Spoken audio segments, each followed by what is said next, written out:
Hi. போன வீடியோவில் சிம்பிளாக இருக்கிறத சம் மட்டும் போட்டோம். இந்த வீடியோவில் ஒரே சம்மிலே ப்ளஸ்ஸு மைனஸு கூட்டல் கழித்தல் பெருக்கல் வகுத்தல் எல்லாமே கொடுத்தா எப்படி போடலாம் அப்படிங்கிறத பற்றி ஒரு எக்ஸாம்பிளாக ஒரு 3 சம் போட்டிருக்கேன், பார்ப்போம். First sum 46 + 4 - 8 + 10.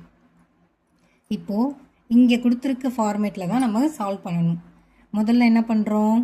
ப்ராக்கெட் இல்லை, ஆஃபும் இல்லை, வகுத்தல் இல்லை, பெருக்கலும் இல்லை. இப்போ கூட்டல் இருக்கா? 46க்கு முன்னாடி ப்ளஸ் குறி.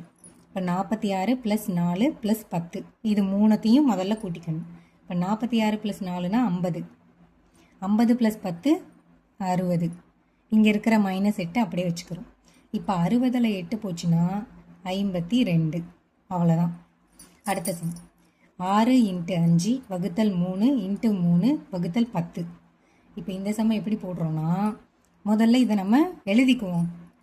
6 × 5 / 3 × 3 / 10 கொடுத்துருக்கிறத இந்த ஃபார்மேட்டில் எழுதிக்கோங்க.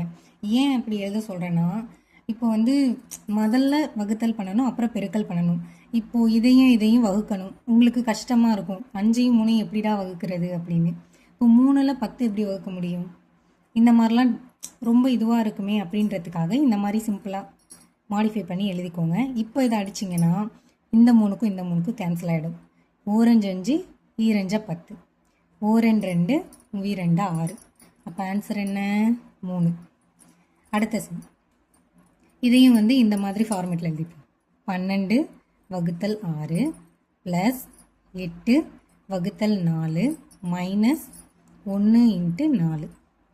இப்போ முதல்ல நம்ம வகுத்தல் தான் பண்ணணும். 1 6 6, 2 6 12, 1 4 4, 2 8. இப்போ எடுத்து எழுதிப்போமா? 2 + 2 - 1 × 4. இப்போ வகுத்தல் பண்ணிட்டோம். வகுத்தல் பண்ணதுக்கப்புறமா என்ன பண்ணணும்? இங்கே என்ன கொடுத்துருக்காங்க? வகுத்தலுக்கு அப்புறம் பெருக்கல். அப்போ பெருக்கல்னா 1ஐயும் 4ஐயும் பெருக்கணும். இப்போ 2 + 2 - 1ஐயும் 4ஐயும் பெருக்குனா 4. அடுத்தது கூட்டல் பண்ணணும். 2 2 கூட்டினா 4 - 4. 4ல் 4 போச்சுன்னா 0. அவ்வளோதான்.